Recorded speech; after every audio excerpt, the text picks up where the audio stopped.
সেই আবু তলেবের ছেলে হচ্ছে আলী, আলী ইবনে আবি তলেবের ছেলে হচ্ছে হাসান এবং হুসাইন। যদি এই থ্রুতে হাসান এবং হুসাইন রাদিয়াল্লাহু তাআলা আনহু আলে বাইত হয় এবং সেই কারণে তাদের প্রতি আমাদের ভালোবাসা রাখতে হয়, যে ভালোবাসা অবশ্যই আমরা রাখবো, কিন্তু আমাদের প্রশ্ন, যারা হাসান এবং হুসাইন রাদিয়াল্লাহু তাআলা আনহুর প্রতি মাত্রাতিরিক্ত ভালোবাসা তৈরি করছে রাজনৈতিক কারণে, অথবা আবু তলেবের নিজের আরেক যে ছেলে আছে তাদের প্রতি সেই ভালোবাসা লালন করে কিনা।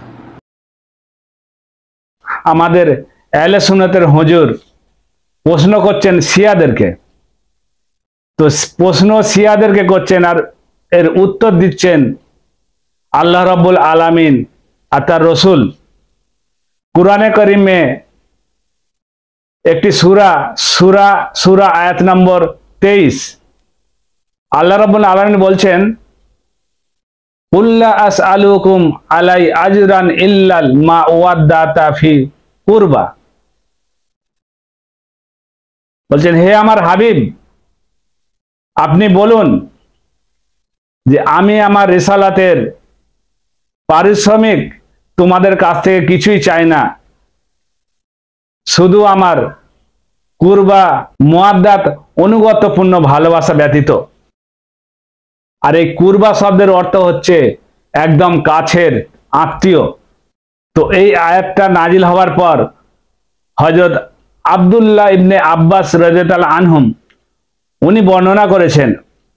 তো উনি বলছেন যে আয়াতটা নাজিল হওয়ার পর সাহাবাগণ জিজ্ঞেস করলেন, ইয়া রাসূলুল্লাহ সাল্লাল্লাহু আলাইহি সাল্লাম, কারা আপনার নিকট আত্মীয় যাদের মুআদ্দাত অনুগতপূর্ণ ভালোবাসা পবিত্র কুরআনে উম্মতের উপর ফরজ করা হয়েছে?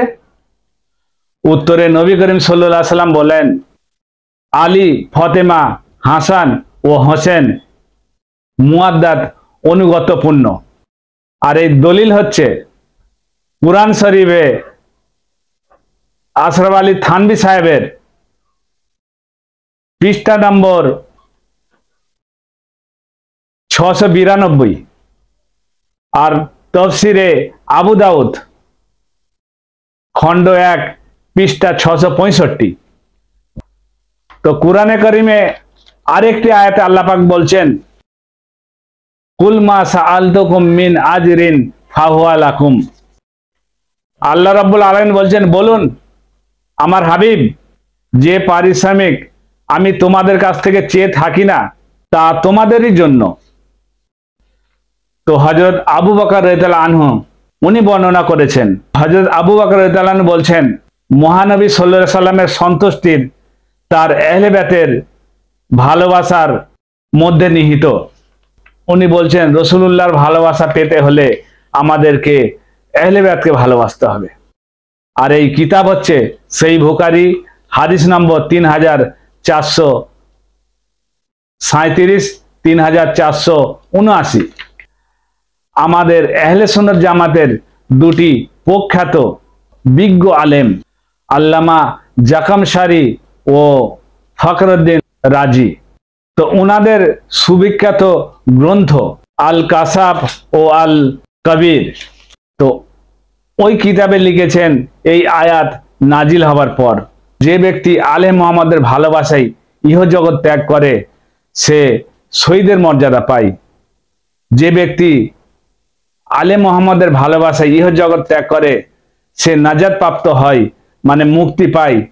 যে ব্যক্তি আলে মুহাম্মদের ভালোবাসায় ইহজগৎ ত্যাগ করে তাকে জান্নাতে এমনভাবে নিয়ে যাওয়া হয় যেমন কন্যাকে তার শ্বশুরালে নিয়ে যাওয়া হয়। আর এই তাফসিরে সতর্ক করেছেন, সাবধানও করেছেন, যে ব্যক্তি আলে মুহাম্মদের শত্রুতা নিয়ে মৃত্যুবরণ করে কিয়ামতের দিনে তার কপালে লেখা থাকবে আল্লাহ পাকের রহমত থেকে বঞ্চিত।